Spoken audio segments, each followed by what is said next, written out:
terletak di samping jalan raya. Jamaahnya kesehatan bersih dan terjaga. Sambutlah salam dari saya agar silaturahim kita selalu terjaga. Assalamualaikum warahmatullahi wabarakatuh. Alhamdulillah, alhamdulillah an'ama alaina bi ni'matil iman Islam. Asyhadu an la ilaha illallah wahdahu la syarikalah wa asyhadu anna Muhammadan abduhu wa rasuluh. Ja'a bil huda wal bayyinat. Allahumma shalli ala sayyidina Muhammad wa ala ali sayyidina Muhammad. Yang sama-sama kita hormati Bapak Kapolres Hitam AKBP Nur Ihsan Dwi Septianto SH SIK MIK beserta anggota.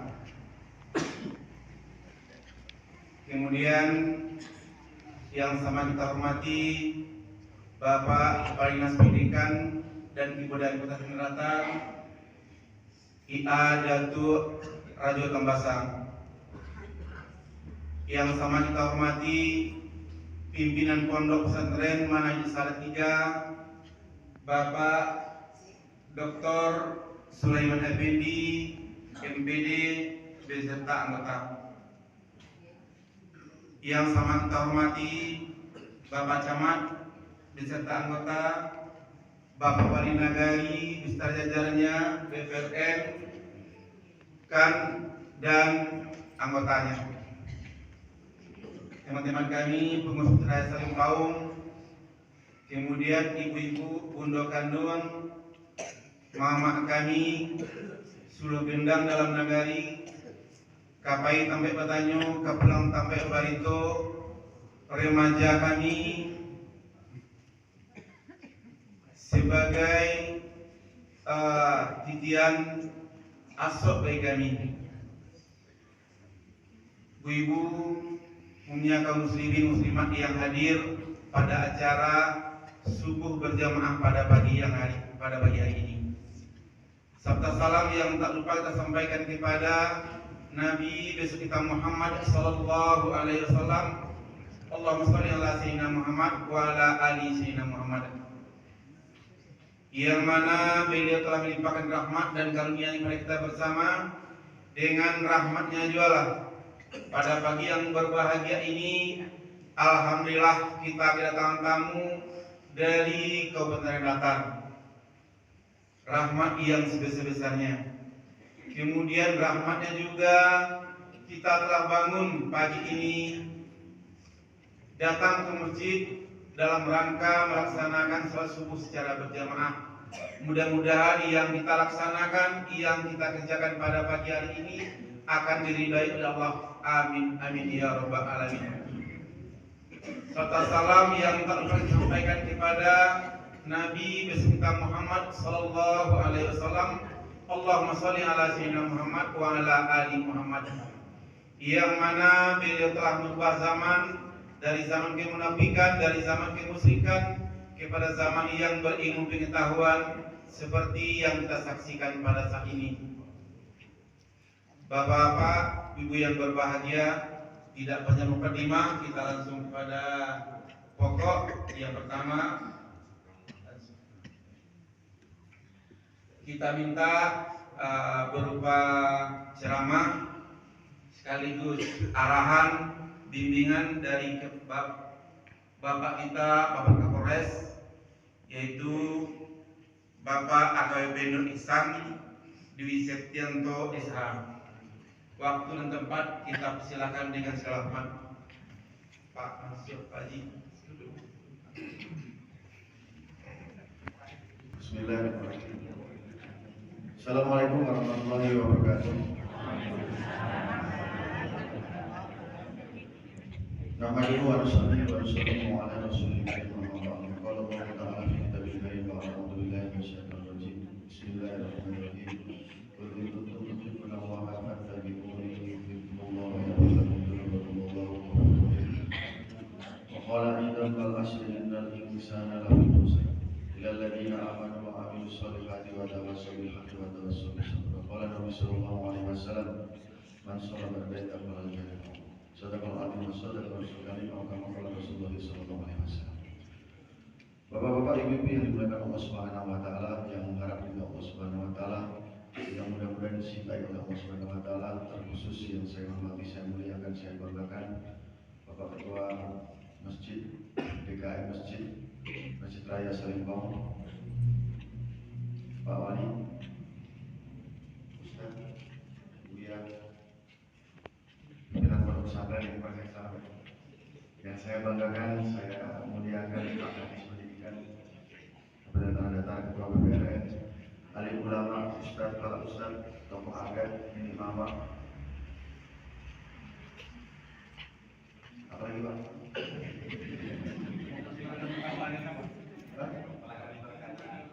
Kepala Kantor KUA, mungkin ada ketua MUI ini, para tokoh masyarakat, tokoh pemuda, jadi pandai, ibu-ibu, bundok-bundok yang saat ini kehilangan anak-anaknya. Anaknya ada soalnya. Jamaah Masjid Raya Salimpong yang dirahmati Allah Subhanahu wa taala. Pertama-tama bersyukur kepada Allah Subhanahu wa taala pagi hari ini di waktu terbaik dalam sepanjang hari. Dikatakan bahwa waktu terbaik sepanjang hari ini kenapa? Karena hanya azan di waktu subuh yang ada kata-kata as-sholatu khairun minan naum. Pada saat itu kata ustaz-ustaz kita ini, Bu, itu adalah udara terbaik dalam satu hari. Jadi kalau kita berangkat ke masjid menghirup udara terbaik, mudah-mudahan kita diberikan kesehatan oleh Allah Subhanahu wa taala. Salawat dan salam senantiasa kita haturkan kepada Nabi Muhammad sallallahu alaihi wasallam. Yang kemarin berangkat pada ganti ada berapa? Berapa mau angkat tangan? Banyak. Ya, satu, dua. Ulangi, Pak. Bapak yang berangkat pada ganti banyak, Pak. Itu udah tahu kasetnya lah. Ya Pak ya. Itu udah tahu isinya ceramahnya apa nih.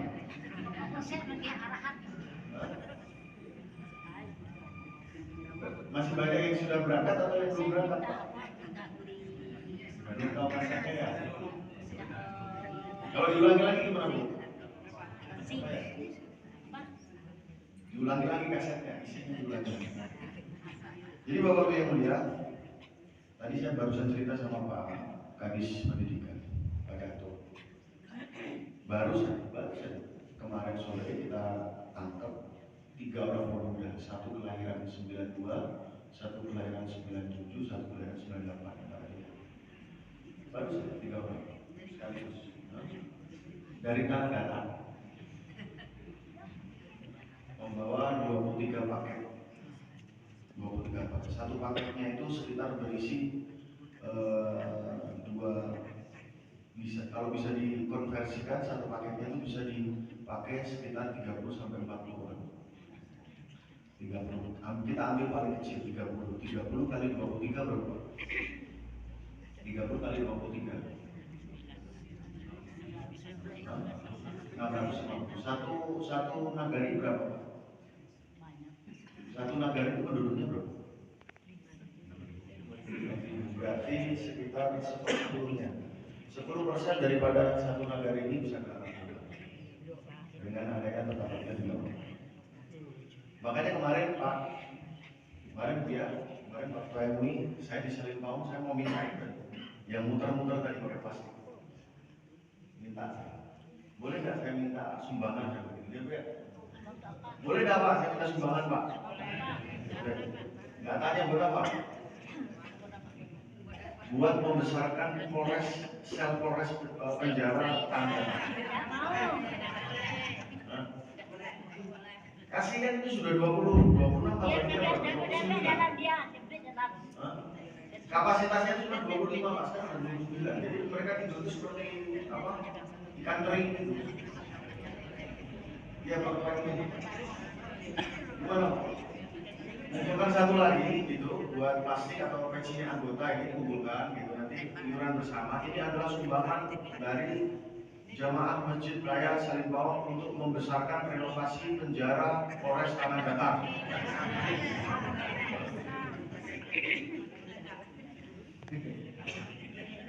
Kasihan Pak, kan anak kemenangan kita juga. Biar Ya? biar aja dia dempet dalam. Kasihan betul gitu. Saya lihatnya itu kasihan. Ada juga remaja Pak, remaja ada juga, tapi remaja angkatan 65.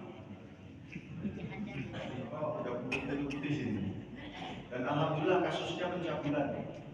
Mencabuli anak di usia 15 tahun. Remaja angkatan 65. Makanya karena saya kasihan, saya minta sumbangan Pak. Setiap subuh saya minta sumbangan mau membesarkan sel Polres Tanah Datar. Dan cita-cita terbesar saya adalah bagaimana seluruh masyarakat Tanah Datar semuanya masuk dalam penjara Polres Tanah Datar. Gimana Pak? Lo kan polisi Pak, tangkap begitu kan? Pokoknya ini bukan ceramah, pokoknya ini saya mau curhat sama bapak sama ibu, ya enggak? Begitu atau sebaliknya Pak? Baliknya, harusnya kan begitu ya? Bagaimana caranya penjara saya kosong? Kalau perlu yang masuk kucing di dalamnya gitu kan? Jadi itu tandanya asal ma'ruf naik munkar pusing ya Pak, setiap hari jadi rata-rata Bapak Ibu yang mulia, rata-rata dalam 2 hari sekali Polres Tanah Datar menangkap pelaku kejahatan. Enggak itu narkoba, enggak itu pencabulan, enggak itu perkelahian, enggak itu maling sapi. Ini akan terjadi lama-lama Pak. Selama 1,5 bulan ini alumni, selama 1,5 bulan saya Bapak Ibu yang mulia di Tanah Datar ini alumnus penjara Polres Tanah Datar mungkin sudah sampai 30 orang. Yang masuk sekarang 29, berapa tuh? Maka Bapak Ibu yang mulia, kenapa kita ini keliling? Kenapa kita ini keliling? Kalau hanya sekedar melaksanakan tugas pokok kepolisian yaitu menegakkan hukum, kami kerjakan. Polri kerjakan. Tidak ada Pak. Biasanya Pak kasih Pak. Kalau hanya menegakkan hukum, kami kerjakan. Dan alhamdulillah terbukti. Setiap kali ada kejahatan, alhamdulillah. Kemarin ada yang mengatakan, Pak, kita ada orang Pak yang sudah mencabuli anak tetangga, usianya sekitar 48 orang, masih liaran, alhamdulillah ditangkap. Pak, ini Pak ada benar narkoba. Sudah 3 tahun ketangkap juga. Jadi setiap kali pengaduan kami kerjakan. Cuman kalau orang masuk penjara, tidak pernah ada Pak, dan belum pernah saya temui orang masuk penjara keluar jadi tobat. Yang awal-awal kita tangkap tahun 2025 melakukan kejahatan, sebelumnya pernah melakukan kejahatan yang sama, mengedarkan narkoba di tahun 2017. 2017 katakanlah di penjara 4 tahun, 18, 19, 20, 21. Dalam jeda waktu 4 tahun dia melakukan kembali kejahatan yang sama. Dan bahkan waktu ditanya, sudah kamu edarkan kemana? Sudah saya ajarkan kepada anak-anak SD. Ibu pusing kalau lihat orang-orang di penjara pusing. Cuman kalau ditanya Bu, semuanya orang Islam. Orang Islam ya. Semuanya orang Islam. Sudah mengedarkan kepada anak-anak SD. Dan rata-rata ditangkap selama 2 hari sekali penjara. Nah makanya Bapak Ibu yang mulia, harus sekarang kita ini tahu kenapa sih kok terlalu banyak. Dan kalau bisa dikatakan Tanah Datar sedang dalam keadaan tidak baik-baik saja. Tidak dalam keadaan baik-baik saja. Ini masalahnya di mana? Apa penyebabnya? Siapa tanggung jawab siapa? Dan apa yang mesti dilakukan kan begitu? Akhirnya kan begitu. Ini kenapa? Penyebabnya apa? Tanggung jawab siapa yang harus menyelesaikan? Bagaimana caranya? Kan begitu Pak? Atau didiamkan saja? Bu, didiamkan saja ya? Biarkanlah seperti ini Tanah Datar apa adanya begitu. Ya Pak? Kasihan Mas. Nah sekarang kan bagaimana harus kita kenali apa penyebabnya? Kan begitu. Kalau ditanya Pak, Bu, kalau ditanya, ini orang-orang dalam penjara nih 20. Makanya saya kasih tahu sama Pak Kasat Tati. Pak Kasat Tati, Kasat Tahanan dan Inti kan ada Pak Kasat, beliau ada di sini. Coba tolong minta buat satu register saja. Sudah dibuat sekarang. Jadi dibuat satu persatu tahanan itu dikenali. Namanya siapa, dari mana, kemudian sudah punya istri belum, hubungan dengan istrinya bagaimana, baik atau tidak, kemudian kenapa dia melakukan kejahatan. Gitu. Dan rata-rata kalau ditanya sama Pak Kasatah ini, kalau ditanya narkoba, sebenarnya kamu tahu nggak kalau narkoba itu tidak boleh diedarkan, tidak boleh dipakai. Dia bilang apa? Tahu Pak. Kamu tahu nggak kalau nggak boleh nyolong sapi? Dia bilang tahu Pak. Kamu tahu nggak boleh cabulin anak tetangga? Dia bilang tahu. Mereka sesungguhnya tahu, tetapi mereka mengerjakan. Ini Bu, Pak, sama seperti zaman dulu. Ada satu zaman namanya zaman jahiliyah. Zaman jahiliyah apa Bu? Ya, kalau yang udah pernah ini tahu. Zaman apa? Wah, yang jauh kebodohan nggak ngerti. Zaman apa Pak? Zaman jahiliyah itu zaman apa? Zaman apa Pak? Bukan zaman kebodohan. Kalau Bapak bilang zaman kebodohan, jahil itu tahu tapi sengaja. Bu, jahil itu tahu tapi sengaja. Zaman jahiliyah, kalau ditanya mereka tahu ada Tuhan satu di atas langit namanya Allah. Tuhannya Ibrahim yang bikin Ka'bah. Mereka tawaf di Ka'bah itu.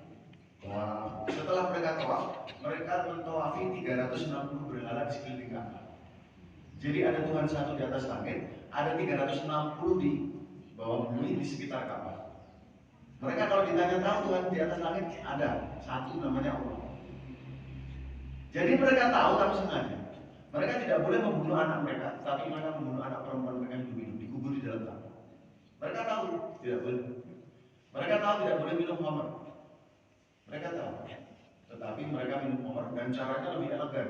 Mereka bunuh orang, mereka ambil batok kepalanya, mereka taruh khamrnya di dalam batok kepala, mereka minum.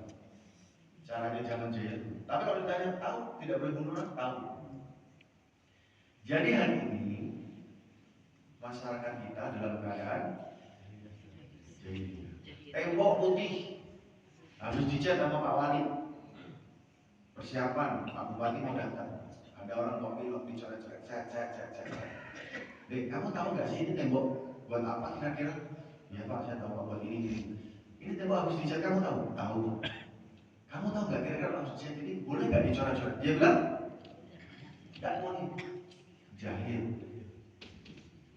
Ada anak SD nggak suka ininya temannya ditoel-toel begini, geli kan? Atau kalau nggak digini-gini Pak, ditoel-toel. Kalau nggak kelihatan di sini Pak, nonton bioskop tuh paling enak tuh di paling depan Pak.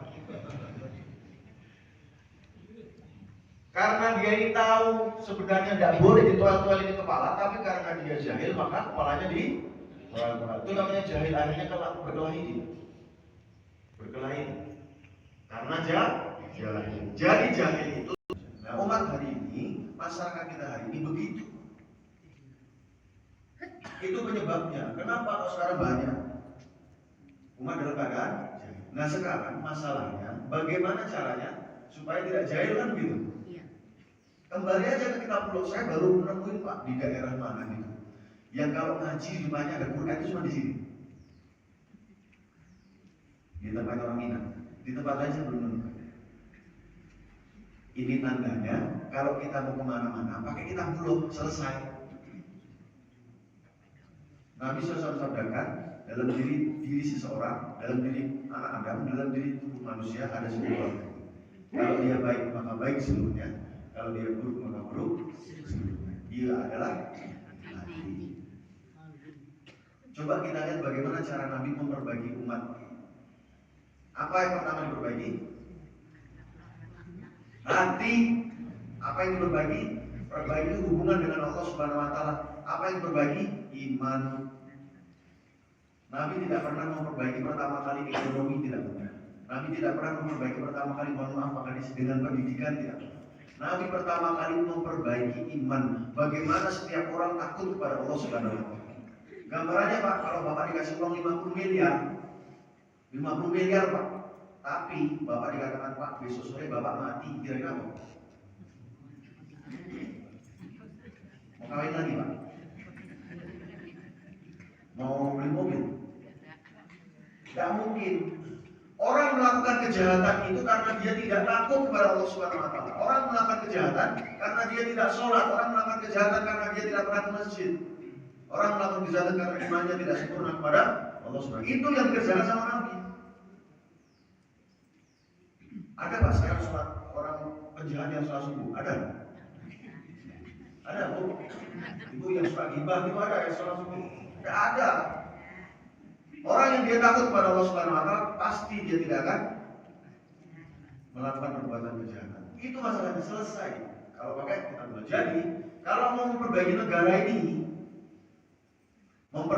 ini pakai pemilu itu bukan cara nomor satu. Memilih pemimpin yang adil bukan cara nomor satu. Cara nomor satu untuk memperbaiki sebuah negara adalah dengan memperbaiki hati-hati orang beriman. Negara yang baik terdiri dari kabupaten yang provinsi yang baik terdiri dari kabupaten yang baik terdiri dari nagari yang baik terdiri dari jorong yang baik terdiri dari keluarga yang baik terdiri dari individu yang baik terbuat terdiri dari karena ada hati yang baik. Kan begitu Pak? Sehingga hati yang baik, individu yang baik membentuk keluarga yang baik sampai ke atas. Nagari yang baik kemudian sampai ke atas, kecamatan yang baik sampai ke atas, provinsi kabupaten yang baik, provinsi yang baik sehingga akhirnya membentuk satu negara yang baik. Kan begitu Pak? Ini bukan versi saya, ini versi kita blokan. Ya kan? Jadi kalau kita mau membentuk negara yang baik dari hati-hati kita yang baik. Jadi kenapa banyak sekali kejahatan? Karena dia tidak takut kepada Allah, jauh dari wadah Allah Subhanahu Wa Taala. Di situ rumusnya. Kalau pakai kitab kulo, kalau pakai simposium, seminar, FGD, diskusi panel, nggak akan ketemu. Pakai caranya manusia nggak akan ketemu karena yang bisa memperbaiki manusia itu bukan manusia.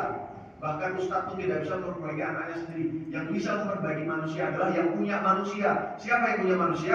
Allah Subhanahu Wa Taala. Bahkan Nabi SAW ditegur, Inna la tahdi man ahbabta walakin Allah yahdi man yasha. Muhammad, kamu gak bisa ngasih hidayah pada pamanmu yang kamu cintai, tapi aku yang bisa memberi hidayah kepada yang aku suka. Tapi kita diwajibkan untuk berikhtiar. Apa ikhtiarnya? Pakai caranya Nabi. Kita ambil, kita tiru, kita terapkan, hari ini selesai. Jadi hari ini umat dalam keadaan jahiliyah, bagaimana caranya? Perbaiki imannya. Caranya bagaimana? Kembali ke surau kami. Tempat perbaikan iman paling baik, paling bagus adalah di masjid. Pak, gerakan masyarakat gemar ke masjid. Bapak Ibu sudah tahu tuh, kita harus gemar ke masjid. Tetapi mohon maaf, sesuatu itu harus ada hakikatnya. Harus ada hakikatnya. Harus muncul benar-benar. Saya masang stiker atau tulisan, awas ada harimau. Bapak Ibu takut enggak? Awas ada harimau, sama tulisannya takut enggak? Harimaunya ganas, ditulis di depan masjid. Awas ada harimau, harimaunya ganas, giginya 42. Ibu takut? Masa? Takut sama tulisan? Enggak takut. Atau gambar harimau. Gambar harimau giginya 52 gitu. Gambar pokoknya serem berdarah-darah gitu. Tapi gambar. Takut? Enggak takut. Betul Pak? Karena tidak menjadi hakikat. Jangankan harimau, anaknya aja deh ditaruh di tanah ini. Jangankan ibu bapak, saya juga lari. Karena apa? Harimaunya menjadi hakikat, betul-betul terwujud. Kalau gambar nggak takut, kalau tulisan nggak takut, tapi jangankan harimau yang gede Pak, anaknya harimau aja, gitu kan, wujud di tengah-tengah kita semuanya lari. Kenapa? Karena ada hakikatnya. Gemar ke masjid ini bukan hanya slogan harusnya. Kembali ke surau itu bukan hanya slogan harusnya, tetapi harus menjadi hakikat, harus wujud.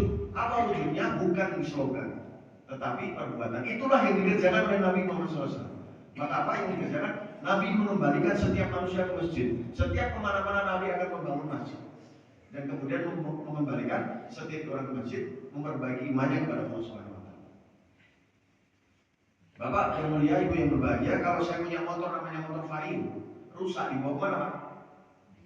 Bengkelnya bengkel, motornya motor, Hondanya juga, teknisinya teknisi, Matic Vario, kan begitu. Spare partnya juga spare part, Vario tidak bisa dikasih Honda Supra, tidak bisa. Itu motor punya punya langkah-langkah yang dia itu juga harus bisa tentukan. Nah, bagaimana caranya sekarang? Kalau mau memperbaiki manusia tapi tidak pakai caranya Nabi, tidak pakai caranya Allah sebagaimana karoseri aslinya, tidak mungkin bisa. Maka cara terbaik untuk memperbaiki manusia adalah mengembalikan mereka ke masjid. Dan subhanallah, kembali ke surau kami, ini punya orang Minang. No, di situ ada tuh, kembali ke masjid. Cuma sekarang sedang dalam keadaan tulisan saja. Betul Pak? Gerakannya mana gerakannya? Gerakannya itu terus gerakan, Bapak diam saja. Itu bukan gerakan namanya. Kalau gerakan itu ya keluar dari masjid. Gerak begitu. Sesuatu yang tidak bergerak pasti akan dibuang. Kipas angin, pasti nggak mau karena sedikit. Kipas angin harganya 1 miliar Pak. Nih, kipas angin harganya 1 miliar. Nggak bisa bergerak, diapain Pak? Diservis. Nggak bisa diservis, diapain? Dibuang. Sesuatu yang tidak bergerak maka tidak akan mendapatkan manfaat. Kolam, dia tidak bergerak, ada bangkai tikus di situ. Lama-lama jadi apa? Busuk, lama-lama jadi kotor, lama-lama jadi najis karena airnya tidak bergerak. Meskipun geraknya sedikit, tapi akan bisa mensucikan. Saya juga heran Pak, di Padang ini, di Minang ini, hanya satu-satunya yang saya tidak banyak menemui orang makan pakai sendok. Dan subhanallah itu sunnahnya Nabi Pak. Jadi saya kalau makan nasi Padang itu makan nasi, karena di Jakarta adanya nasi Padang, kalau di sini nggak ada nasi Padang. Di sini adanya ampera, di sini ada namanya Muhammad, nggak ada nasi Padang. Tapi yang disediakan hanya alat makannya, hanya tangan itu cuma di sini. Dan air yang mengalir dari apa namanya? Kobokan. Nah, kalau saya biasanya saya alirkan gitu. Jadi kita dua tempat, disatukan airnya, kemudian dialirkan. Aliran itu saja akan bisa mensucikan tangan kita. Asalkan airnya mengalir. Kalau airnya tidak mengalir, maka akan menjadi najis. Begitulah dengan konsep tadi yang disebut dengan air mengalir akan membawa manfaat. Jadi kalau bapak-bapak hanya di masjid, ibu-ibu hanya di masjid tidak bergerak, maka gerakan gemar di masjid ini hanya semoga. 1 tahun kemarin Pak Galodo di Masjid Al-Ikhlas di kota Po. Wah, banjirnya Pak. Pencerahannya mantap. Dia siapa itu dari Padang Mas. Nah, iman kita meningkat Bu. Pak, iman kita meningkat. Diceritakan bagaimana kesabaran para alim ulama, para ustaz, para nabi dalam menjalani kehidupan, ada ujian, janji-janji Allah Subhanahu wa taala surga. Iman langsung meningkat. Cuman masalahnya yang meningkat cuma yang ada di dalam masjid. Yang di luar masjid tidak meningkat, bahkan melakukan kejahatan. Maka di situ Bapak yang mulia, kita harus cari orang dari luar masjid ke dalam masjid. Karena kalau orang sudah masuk masjid, maka otomatis dia akan sholat. Dalam Al-Quran disebutkan sholatan tanha anil fahsya'i wal munkar. Mengapa mereka ini melakukan kejahatan? Sudah ketemu jawabannya, karena tidak pernah sholat. Kenapa tidak pernah sholat? Karena tidak pernah ke masjid. Kenapa tidak pernah ke masjid? Karena yang di masjid tidak pernah nyari-nyari orang yang tidak pernah ke masjid. Yang penting saya sudah sholat Pak, istri saya, anak saya sudah sholat. Orang lain tidak sholat bukan urusan saya. Itu urusannya Pak Wali. Itu urusannya ketua MUI. Boleh begitu? Tidak boleh. Bapak Ibu yang mulia, selalu saya gambarkan. Kalau misalnya kita sedang berkumpul, kemudian datang 5 orang di sini menghadap kepada Pak Wali. Pak Wali, Pak Ketua DKM, saya tidak mau merusak masjid, saya tidak mau menghancurkan masjid, saya tidak mau memecahkan kaca, mencopot daripada tembok-tembok keramik dan sebagainya. Saya mau minta izin sama Bapak, mau memotong tiang masjid. Boleh Pak Wali? Boleh Pak? Memotong tiang masjid. 1, 2, 3, 4, 5, 6 yang tidak kelihatan dipotong. Boleh Pak? Kenapa tidak boleh Bu? Untuk emang ini masjidnya Ibu? Hah? Kok marah-marah? Pasti jawaban kita Pak, ini bukan masjid saya, tapi ini masjid kami. Kami harus bertanggung jawab supaya tidak roboh. Karena kalau roboh, di mana kami sholat? Di mana kami sholat Jumat? Betul Pak? Jadi tanggung jawab kami.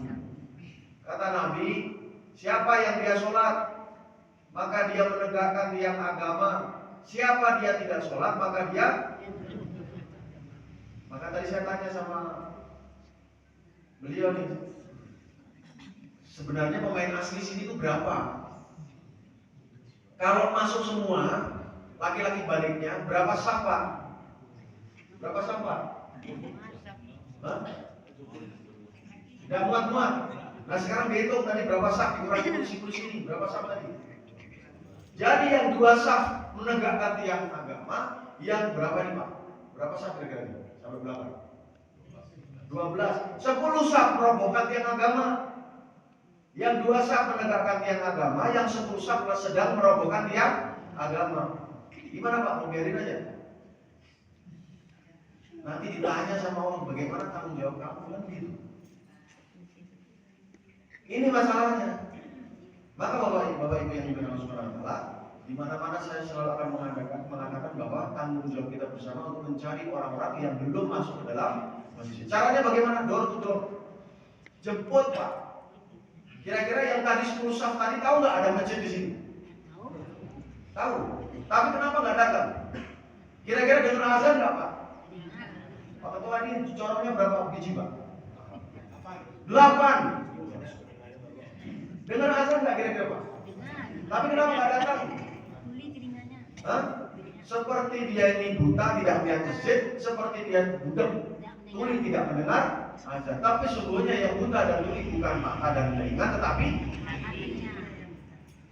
kalau ada orang buta sama tuli di tengah rel kereta api, apa yang kita lakukan Bapak Ibu? Apa Pak? Hah? Menyelamatkan caranya. Kalau ditarik nanti dia pukul. Cara terbaik adalah datangi dia. Jangan dikirimi WhatsApp karena orang buta sama tuli. Jangan dikasih tahu, Pak awas ada kereta saudara lewat. Kalau ada yang seperti itu, maka kita yang dikatakan begini. Bapak kita ya, udah tahu tuh orang buta sama tuli. Bapak kirimi WhatsApp, Bapak tepok-tepok dari pinggir jalan. Tidak bisa Pak, orang buta sama tuli. Cara terbaiknya adalah Bapak Ibu datang ke sana, pegang tangannya, jangan ditarik, karena kalau dia ditarik kaget, pukul dia. Pegang tangannya, dielus-elus punggungnya. Setelah itu diangkat pelan-pelan, kemudian dipindahkan, jangan dibanting, dipindahkan. Kan begitu Pak ya? Itu logika terbaik, cara terbaik. Jadi kalau ada orang nggak bisa ke masjid, bagaimana caranya? Tuh, dilipat, kasih begitu, nggak bisa. Dikirim WhatsApp, grup WhatsApp masjid raya Salimau, mari kita merayakan masjid. Nggak bisa Pak. Kalau pakai caranya Nabi, datang ke sana sambil bawa apel. Udah apel. Bawa apel, nah azan mari kita ke masjid. Begitu caranya. Datang ke sana, sentuh hatinya, pelan-pelan tarik ke masjid. Insya Allah Pak ya. Di sini itu ada sih Pak, door to door. Karena ini kerjanya Nabi. Pak sesat Pak, door to door. Mana ada bilang sesat itu ember sama panci keliling, blok, panci, ember sesat. Jualan panci saja pakai sales Pak, door to door. Masa dibilang kita ini mau ngajak ke masjid sesat? Yang sesat sebelah mana? Yang sesat itu tidak ke masjid kan begitu. Itu jualan panci Pak, jualan ya kan betul ya. Jadi pukul-pukul itu embernya. Blok gitu kan. Ember gitu kan. Kan door to door itu. Keliling-keliling kampung kan. Ada yang bilang sesat? Tidak ada. Paling kata-kata itu boleh dikredit enggak gitu kan. Tidak ada yang bilang sesat. Maka Bapak yang mulia, sekarang yang harus kita kerjakan adalah menjemput mereka. Maka kuncinya adalah yang pertama kerjakan. Harus dikerjakan Pak. Kenapa tidak boleh tidak dikerjakan? Kalau sesuatu dikerjakan maka di depannya pasti akan ada hasil. Meskipun hasilnya ada dua, berhasil dan gagal. Orang Cadek Pandai mengatakan kegagalan adalah awal dari keberhasilan. Maka yang pertama adalah kerjakan saja. Dulu zaman jahiliyah, zaman umat sedang jahil, di situ ada orang yang paling mulia di sisi Allah Ta'ala. Bukan hanya sekedar buya, bukan hanya sekedar ketua MUI, mohon maaf. Bukan hanya sekedar ustaz, bukan hanya sekedar ulama, bukan hanya sekedar gus, tapi di situ ada nabi, tapi Nabi belum bergerak, Nabi belum menemui door to door umat kita. Sedangkan satu sisi Nabi bilang siddiq, amanah, tabligh, fatona, tapi umat tidak berubah. Hanya bisa yang dikerjakan sama Nabi apa? Nangis di atas buah hiro. Ya Allah, ini umat bagaimana ya? Ya Allah, ini kok jahil sekali ya Allah. Masyarakat ini kok seperti ini ya Allah. Jangan-jangan azabmu ya Allah. Ya Allah, bagaimana caranya? Baru Allah Subhanahu wa taala turunkan Iqra bismi rabbika alladzi khalaq dan lain sebagainya sampai ayat yang mengatakan ya ayyuhal mudaththir qum fa'anzir wa rabbaka fakabbir. Berdiri kamu dari selimut, buang selimutnya, bergerak, sampaikan bahwa ya ayyuhan nas qul la ilaha illallah tuflihu. Manusia, ucapan kamu hanya ada satu Tuhan di atas langit, yaitu Allah, yang lain tidak ada. Niscaya kamu akan sukses, berjaya, berhasil. Apa?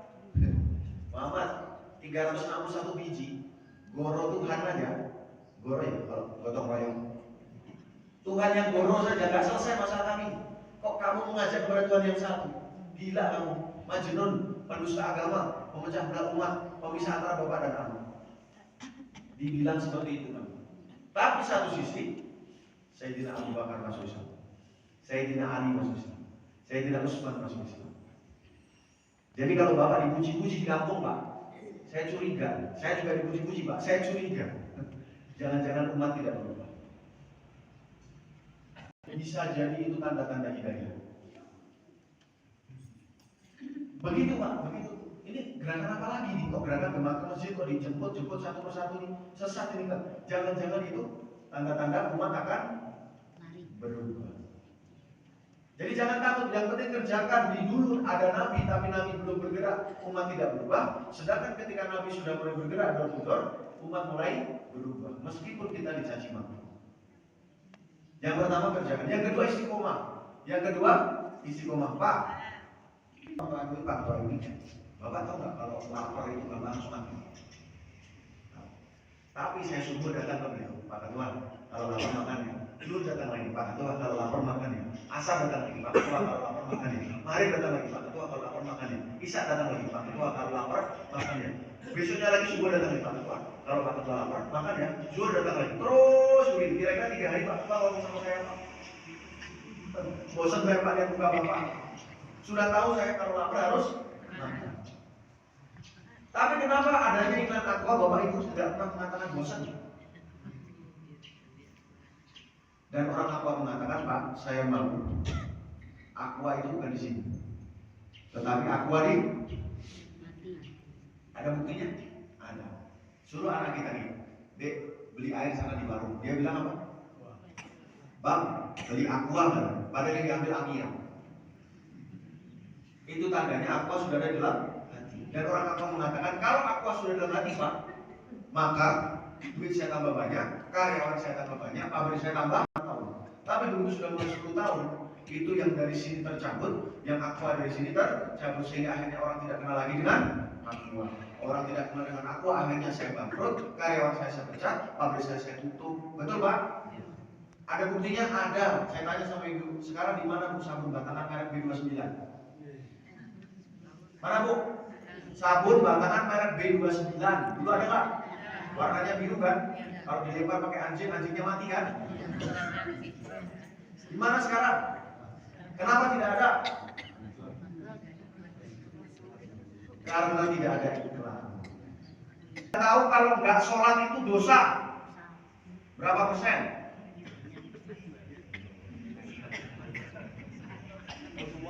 Tahu semua, mendekati 0%. Masalahnya kenapa dia tahu tapi nggak sholat? Yang 10 sab tadi.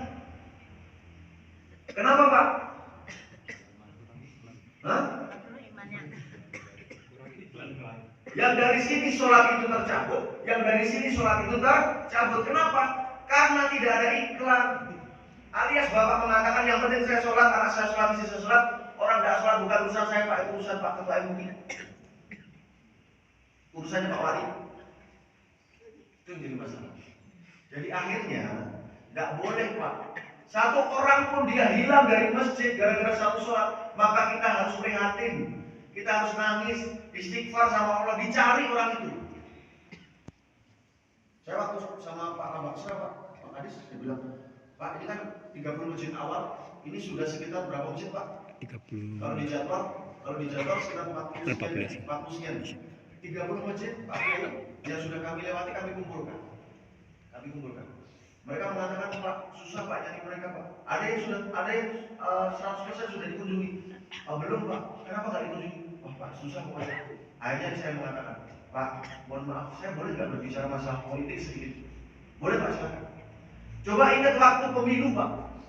Kira-kira orang Bawaslu, kira-kira Bapak yang menjadi orang-orang, mohon maaf, partai, mau nggak kehilangan satu nama dari DPT? Hah?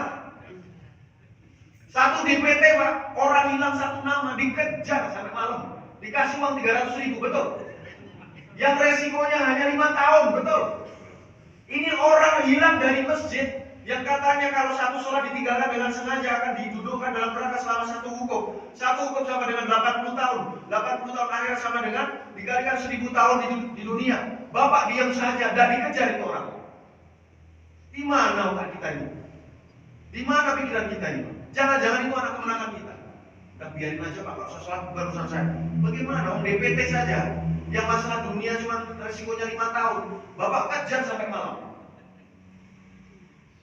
Ini orang mau masuk neraka, kok dibiarkan? Jangankan orang lah Pak. Kira-kira kalau ada kucing di tengah jalan situ, anak kucing di tengah jalan situ, Bapak apain itu kucing? Bapak stop itu laju mobil dari sana, laju mobil dari sana, betul Pak? Itu kucing yang kalau mati nggak ada hisab. Ini manusia Pak. Kalau mati ada hisab, Bapak biarkan nggak sholat. Bagaimana ini kalau kita ketemu sama Nabi Pak? Berbeda sedikit saja bahaya sama Nabi. Kok kita berbeda banyak sama Nabi? Nabi hari-hari mikir umat sehingga ayat-ayatnya mengatakan umati. Hari ini kita hari-hari mengatakan piti. Beda jauh Pak. Betul enggak? Sampai mohon maaf Pak, nih. Saya pernah bercerita tentang bagaimana urgensinya orang nggak sholat dibandingkan dengan saudara kita di Palestina. Mohon maaf nih, saya bukannya tidak anti membela untuk ke Palestina, tidak. Cuma urgensi, kepentingan. Coba bayangkan, hidup Palestina ini kita dukung, oke, saya setuju.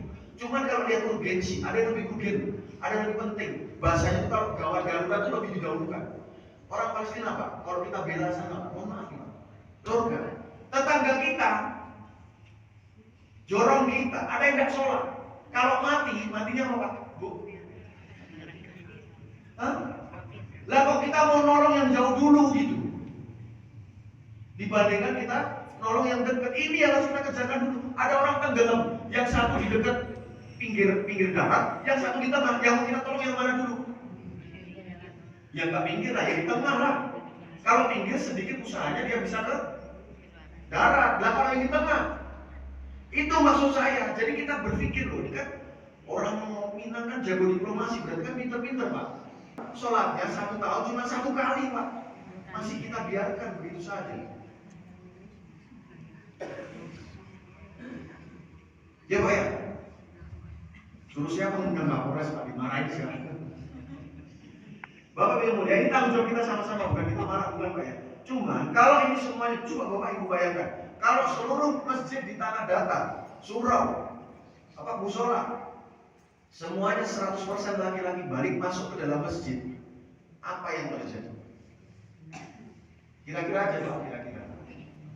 Walau ada ahlal qura amana wa taqaw la fatahna alaihim barakatin minas sama wal ardh. Itu betul saja.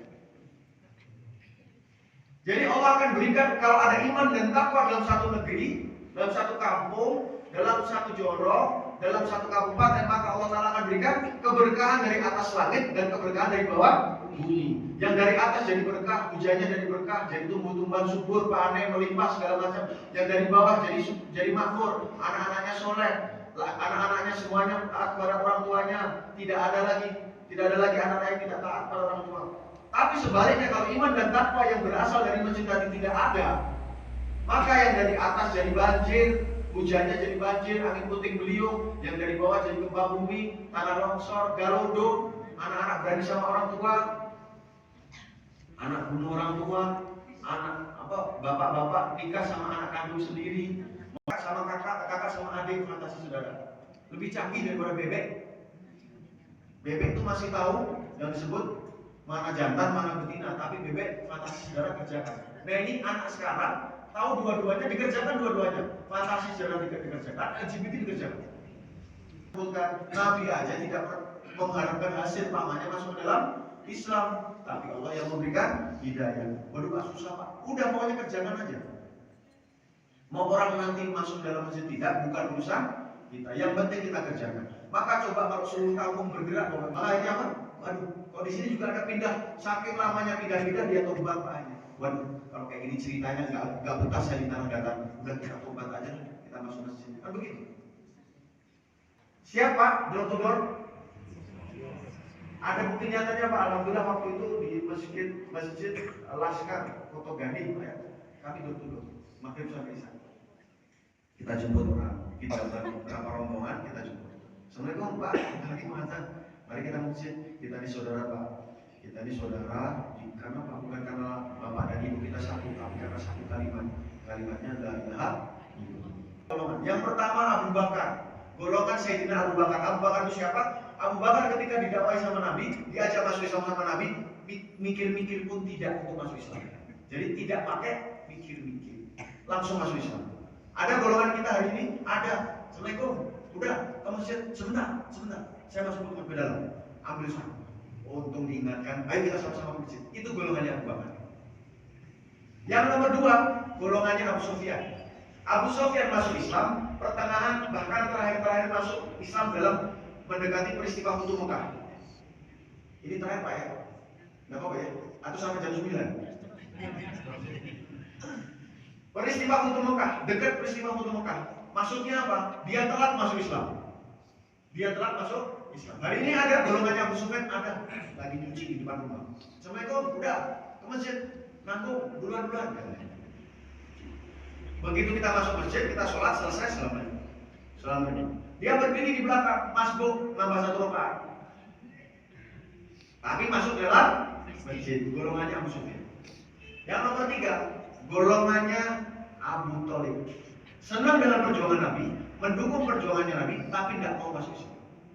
Sampai dikatakan Nabi mengigo gitu. La ilaha. Muhammad, kamu ngapain? Kamu bangun. Kenapa Muhammad? Kamu ngigo apa ya Paman? Pokoknya kamu ngigo. Ngigo apa Paman? Ngigo pokoknya kata-kata itu bukan itu. Dia nggak mau mengucapkan la ilaha. Tapi senang dalam perjuangan. Hari ini ada golongannya Abu Thalib, ada. Assalamualaikum udah, ke masjid, mantap. Ini nih, kalau nggak ada bapak nih, saling paung sepi masjidnya. Saya senang sama bapak. Ini nih contoh kerja Nabi, door to door ngajak orang masuk masjid. Mantap Pak, teruskan Pak. Cuma saya kasih saran Pak. No, sana Pak. Nah, satu tahun sekali sana masuk masjid Pak, sana. Kalau saya di rumah aja, saya titip salam aja sama Allah. Golongannya Abu Thalib. Yang solehah itu aja. Makanya jemput ke masjid. Ya, nanti kalau punya suami semua kan? Atau jangan-jangan jomblo? Ajak anak kemenangan suaminya masuk masjid. Ya. Nah, yang terakhir Abu Jahal atau Abu Lahab. Sampai Allah firmankan tabat yada Abi Lahab. Abu Jahal dan Abu Lahab. Tidak suka dengan. Tapi Bapak Ibu lihat, kemungkinan ada 2 ini kalau kita kerjakan. 2 yang masuk ke dalam masjid ini yang kita usahakan. Meskipun nanti kita punya harapan 2 yang di sini yang jadi Abu Thalib sama Abu Jahal, nanti di suatu saat Allah akan berikan hidayah dengan adanya kita terus-menerus. Apa buktinya? Buktinya adalah yang disebut dengan Sayyidina Umar. Dalam fakta sejarah dikatakan Sayyidina Umar adalah orang yang urutan masuk Islamnya ke 40 lebih. Masih duluan Abu Ubaidah, masih duluan Abdullah siapa namanya? Masih duluan Sayyidina Utsman. Pertama kali diajak sama Abu Bakar masuk Islam, masih duluan mereka. Sayyidina Umar itu orang ke-40 sekian. Tapi karena kesungguhan beliau, tidak ada yang mengelak bahwa Umar pantas menggantikan Sayyidina Abu Bakar. Dan fakta sejarahnya Umar menjadi orang terbaik. Apa fakta sejarahnya Pak? Kemarin, Bu, apa faktanya Umar menjadi orang terbaik masuk surga Pak? Emang ibu sudah pernah masuk surga? Begitu. Fakta sejarahnya adalah Sayyidina Umar dimakamkan di samping baginda Rasulullah SAW. Siapa? Saya minta akadnya dulu pokoknya. Yang siap cuma di depan sini aja. Pak, siap Pak? Jemput Pak ya? Betul Pak ya? Awas Pak. Hari ini 2 Sab, berarti besok 4 Sab. Ini di hari apa? Kamis. Jumat 4 Sab, berarti Sabtu 6 Sab ya. Pak Kadis kita hari Ahad masih lagi ya. Jumat subuh Pak. Berarti hari Sabtu 6 Sab, berarti hari Ahad berarti bisa 6 kali 12 Sab ya. Pak Kadis kita hari Ahad selesai lagi ya. 12 Sab ya. Awas kalau enggak. Tangkap nanti pokoknya. Mungkin itu saja dari saya, Bapak Ibu sekalian. Yang intinya mohon maaf. Orang Minang itu subhanallah luar biasa. Di sini kalau ada ngaji ada Qur'annya. Di sini ada namanya adat besar di syarat besar kita pulau. Ya Pak ya. Di tempat lain tidak ada itu.